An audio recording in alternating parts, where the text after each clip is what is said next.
Hello friends, स्वागत है आपका हमारे YouTube channel study smart IQ में। और मैं हूं सबा परवीन।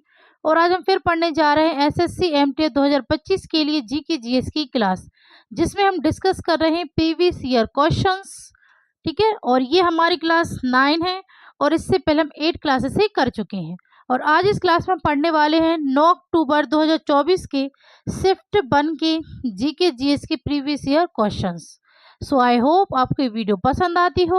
और ऐसे ही वीडियो देखने के लिए हमारे चैनल को लाइक करें, शेयर करें, सब्सक्राइब करना ना भूलें। तो चलिए स्टार्ट करते हैं आज की क्लास। सो फर्स्ट है, आगरा किले में मोती मस्जिद का निर्माण निम्नलिखित में से किस मुगल सम्राट द्वारा किया गया था? तो आगरा किले में मोती मस्जिद का निर्माण किस मुगल सम्राट के द्वारा किया गया था? औरंगजेब के द्वारा, जहांगीर के द्वारा, अकबर के द्वारा या शाहजहां के द्वारा? तो आगरा के किले में मोती मस्जिद का निर्माण ये हुआ था किसके द्वारा? शाहजहां के द्वारा। ठीक है, राइट आंसर है ऑप्शन डी, शाहजहां के द्वारा आगरा के किले में मोती मस्जिद का निर्माण किया गया।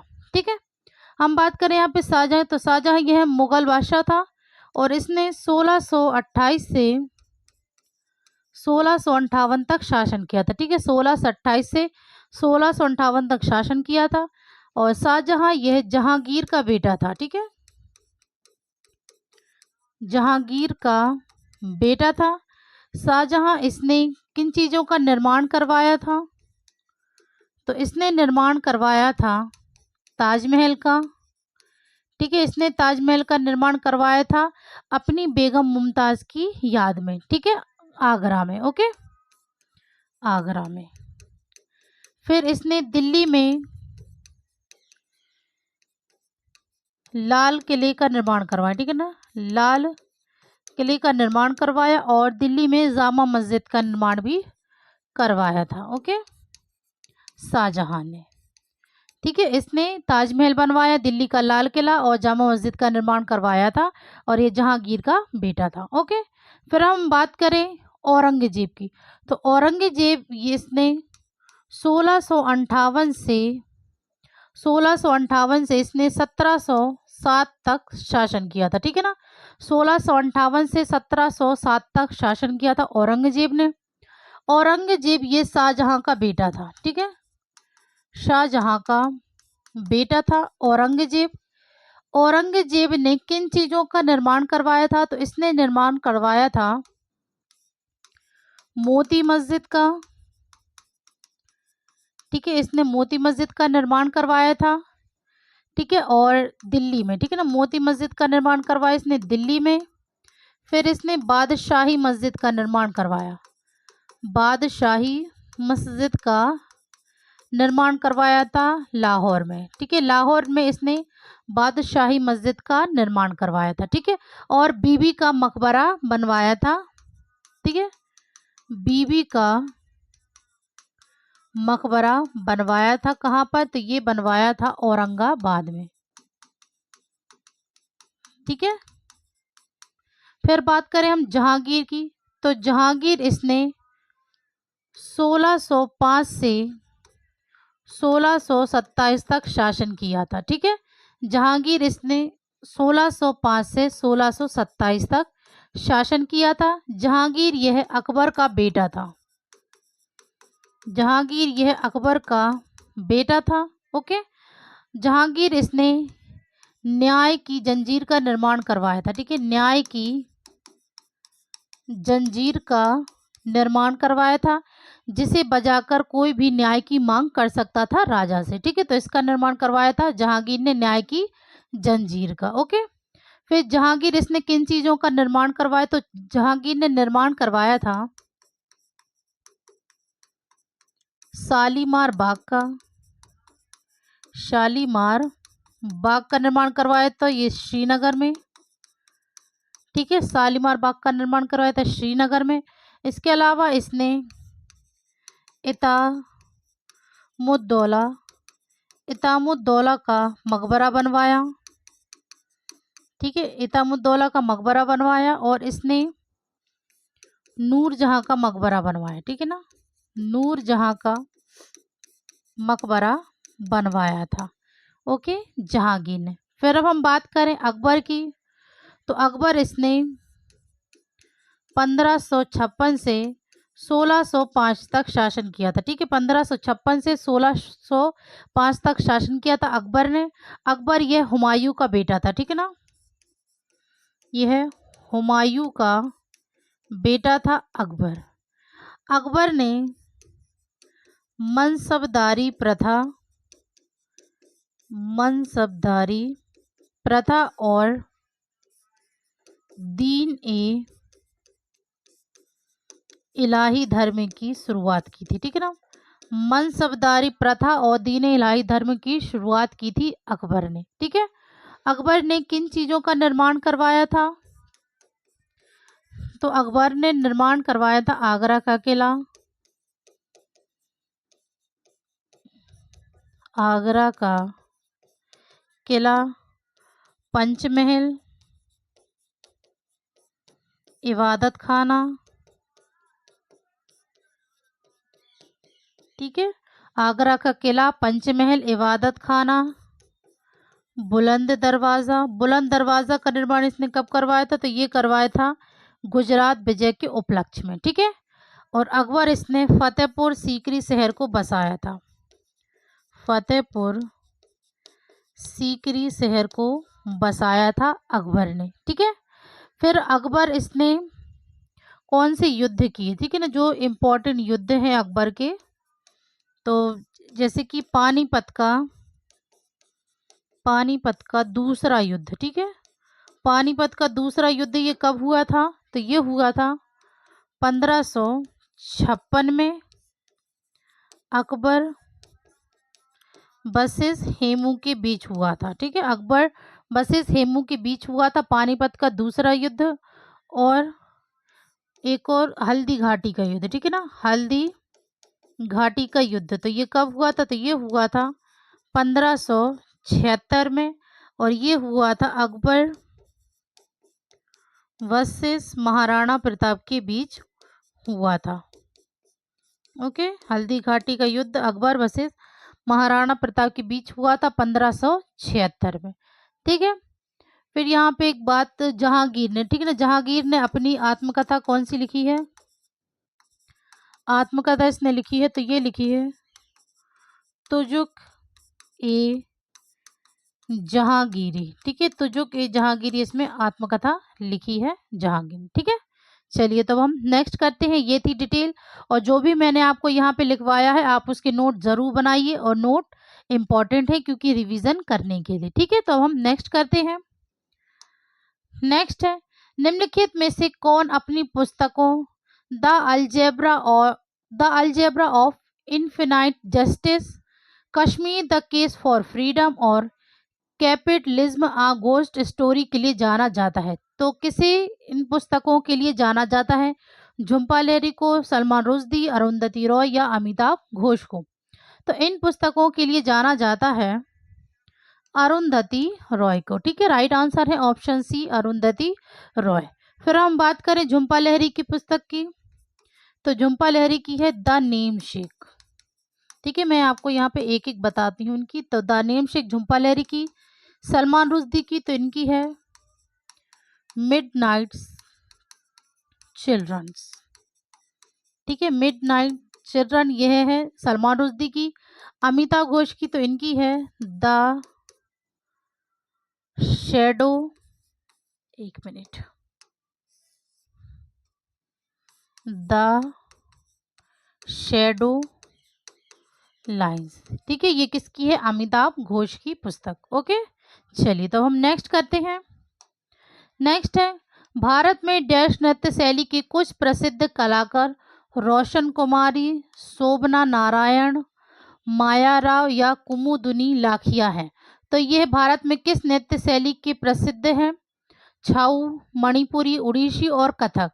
तो जो प्रसिद्ध है नृत्य शैली में कलाकार रोशन कुमारी, शोभना नारायण, माया राव या कुमुदुनी लाखिया, तो ये है कथक नृत्य शैली के। ठीक है ना, राइट आंसर है ऑप्शन सी, कथक नृत्य शैली के ये कुछ प्रसिद्ध कलाकार हैं। ठीक है, तो कथक ये कहाँ का शास्त्रीय नृत्य? ठीक है, तो कथक ये कौन सा शास्त्रीय नृत्य है? और यह शास्त्रीय नृत्य उत्तर प्रदेश का। ठीक है, ओडिसी यह शास्त्रीय नृत्य कहाँ का है? तो ये है उड़ीसा का। मणिपुर ये शास्त्रीय नृत्य है मणिपुर का। और छऊ यह अर्ध शास्त्रीय नृत्य है। ठीक है, अर्ध शास्त्रीय नृत्य है।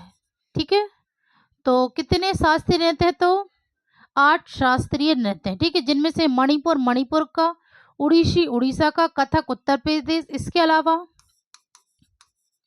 कथकली यह आंध्र प्रदेश का है। ठीक है, फिर कुचिपुड़ी कथकली ये केरल का है। एक मिनट, कथकली है केरल का, हाँ गलत हो गया था। फिर कुचिपुड़ी, तो कुचिपुड़ी ये है आंध्र प्रदेश का, आंध्र प्रदेश। भरतनाट्यम, भरतनाट्यम है तमिलनाडु का। मोहिनीअट्टम, मोहिनीअट्टम तो ये है केरल का। ठीक है, केरल के 2 शास्त्रीय नृत्य है, मोहिनीअट्टम और कथकली। ठीक है, फिर उसके बाद है सत्रिया, तो ये कहाँ का है? तो असम का शास्त्रीय नृत्य है। ठीक है,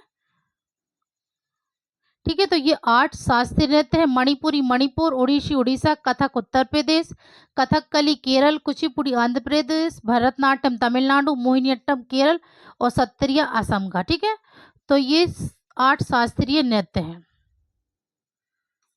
ठीक है, 8 शास्त्रीय नृत्य हैं और इन्हें आप ज़रूर और अच्छे तरीके से याद रखेंगे। ठीक है, चलिए तो अब नेक्स्ट करते हैं हम। नेक्स्ट है आमेर किले का निर्माण लाल बलुआ पत्थर और सफ़ेद संगमरमर के 16वीं शताब्दी में किस शासक द्वारा कराया गया था?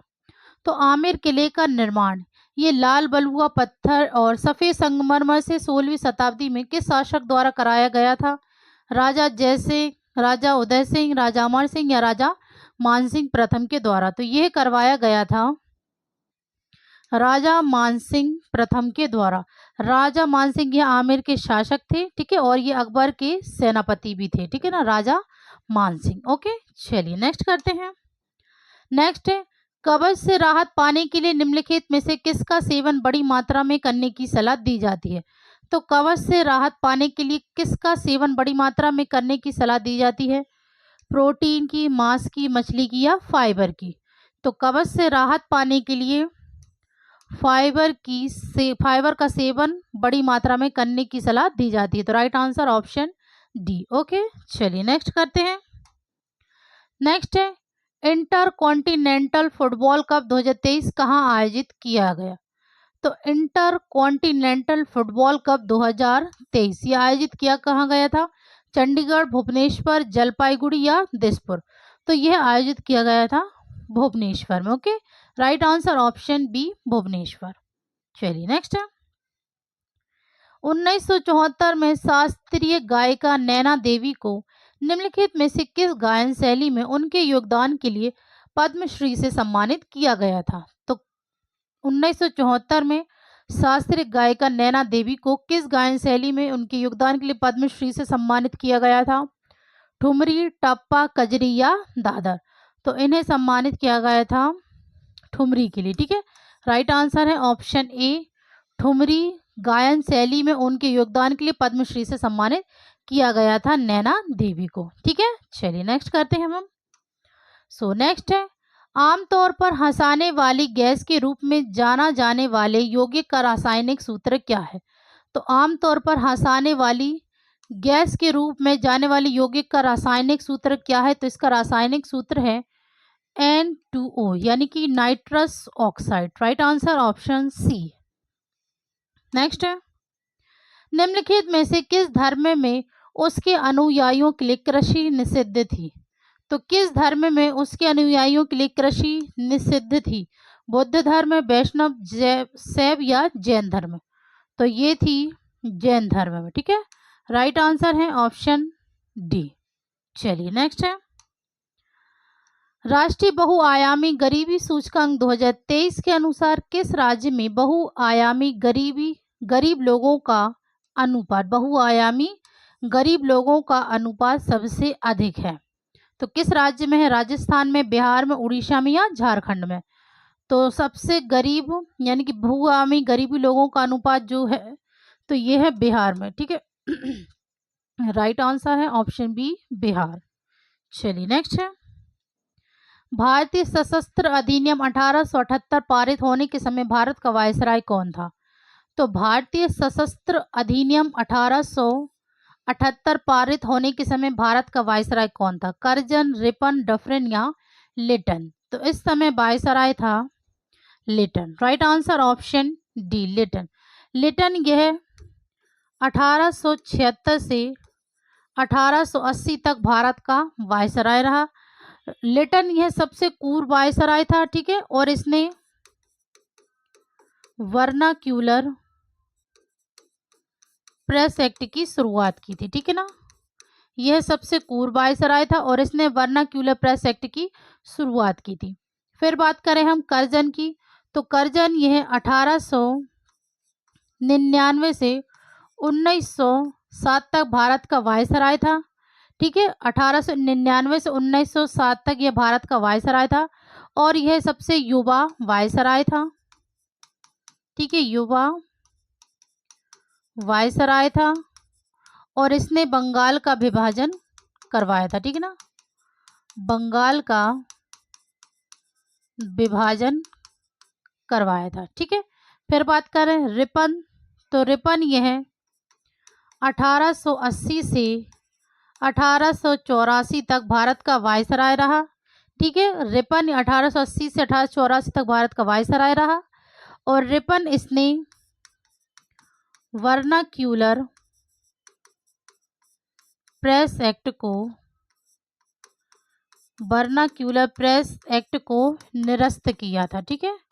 वर्नाक्यूलर प्रेस एक्ट को निरस्त किया था रिपन ने। रिपन यह एक लोकप्रिय वायसराय था और इसे स्थानीय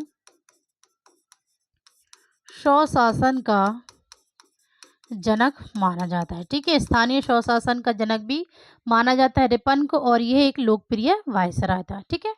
फिर हम बात करें डफरिन, तो डफरिन यह 1884 से 1888 तक यह भारत का वायसराय रहा और इसके कार्यकाल में आईएनसी की शुरुआत यानी कि स्थापना हुई थी। आईएनसी यानी कि भारतीय राष्ट्रीय कांग्रेस की स्थापना हुई थी। कब हुई थी? तो ये हुई थी 1885 में, ठीक है ना। 1885 में आईएनसी की स्थापना हुई थी, इसके कार्यकाल में डफरिन के, और इसी के कार्यकाल में तीसरा आंगल बर्मा युद्ध भी हुआ था, ठीक है। तीसरा आंगल बर्मा युद्ध हुआ था डफरिन के कार्यकाल में, ठीक है। चलिए तो हम नेक्स्ट करते हैं। नेक्स्ट है, आर्थिक सर्वेक्षण 2023-24 के अनुसार निम्नलिखित में से कौन सा राज्य भारत का सबसे बड़ा गेहूं उत्पादक राज्य है?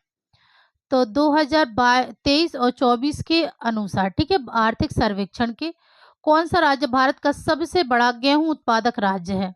असम, उत्तर प्रदेश, पश्चिम बंगाल या बिहार? तो जो भारत का सबसे बड़ा गेहूं उत्पादक राज्य है वो है Uttar Pradesh. Right answer option B. Okay, चलिए नेक्स्ट है, कौन सा अनुच्छेद राज्य में संवैधानिक तंत्र की विफलता की स्थिति में प्रावधानों से संबंधित है?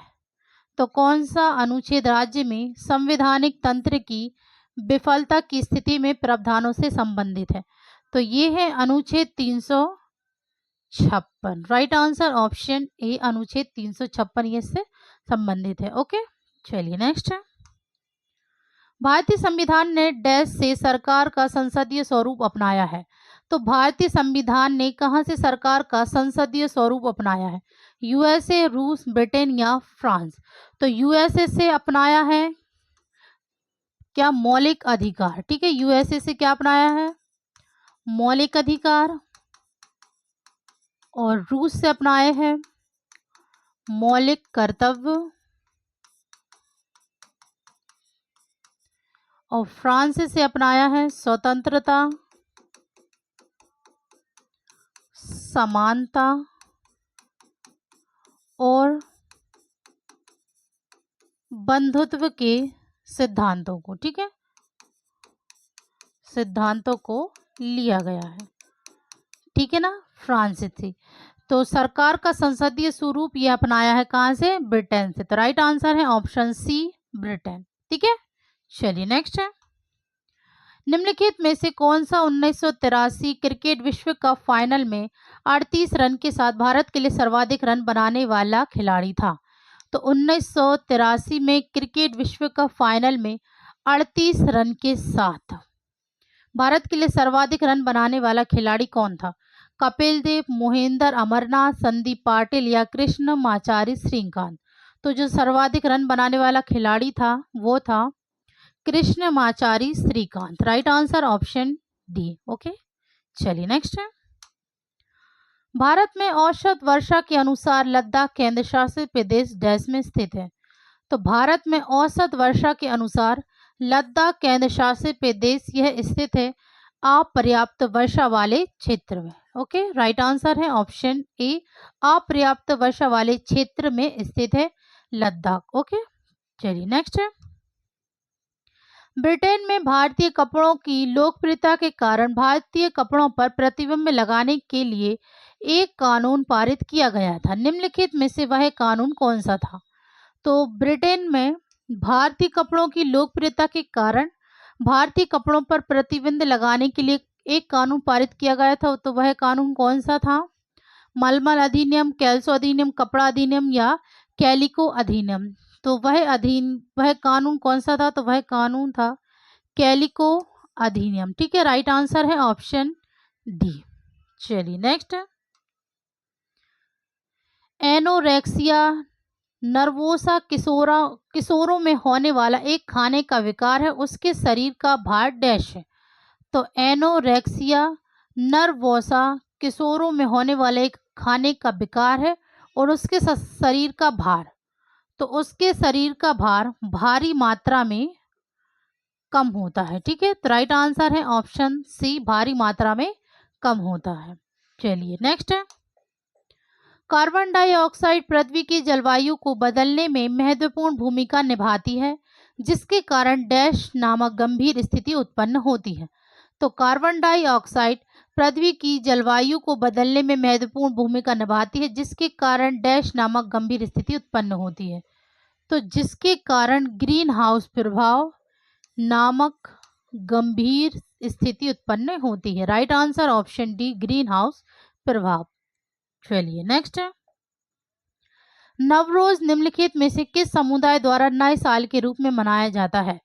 तो नवरोज यह किस समुदाय द्वारा नए साल के रूप में मनाया जाता है? तो यह मनाया जाता है पारसी के द्वारा, ठीक है। तो राइट आंसर है ऑप्शन सी, पारसी। ओके, चलिए नेक्स्ट है, ओडिशी गुरु डैश को भुवनेश्वर में पहला उत्कल प्रतिभा सम्मान 2023 प्राप्त हुआ?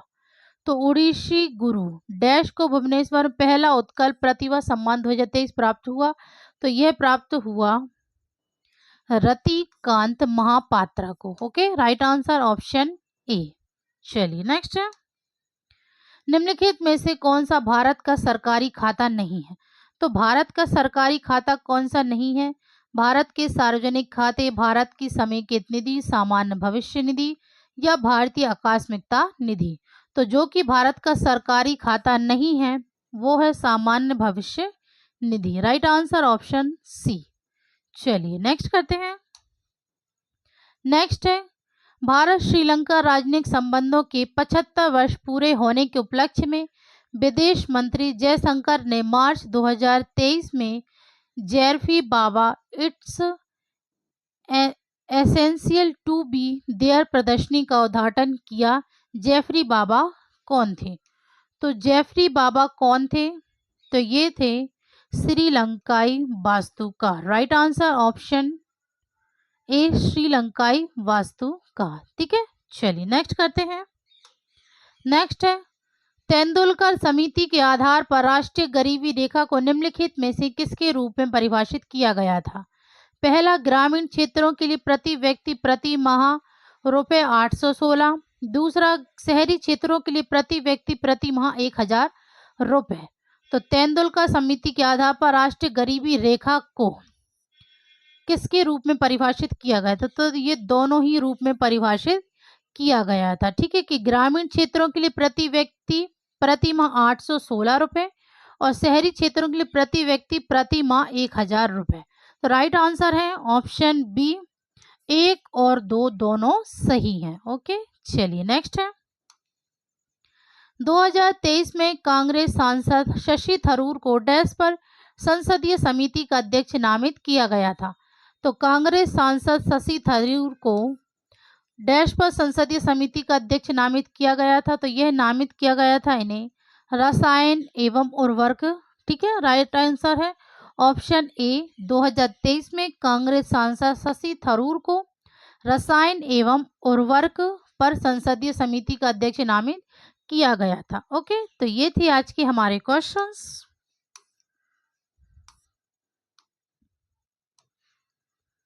सो आई होप आपको ये वीडियो पसंद आई हो, और ऐसे ही वीडियो देखने के लिए हमारे चैनल को लाइक करें, शेयर करें, सब्सक्राइब करना ना भूलें। तो मिलते हैं आपसे कल अगली वीडियो में, तब तक के लिए good luck and goodbye. Thank you.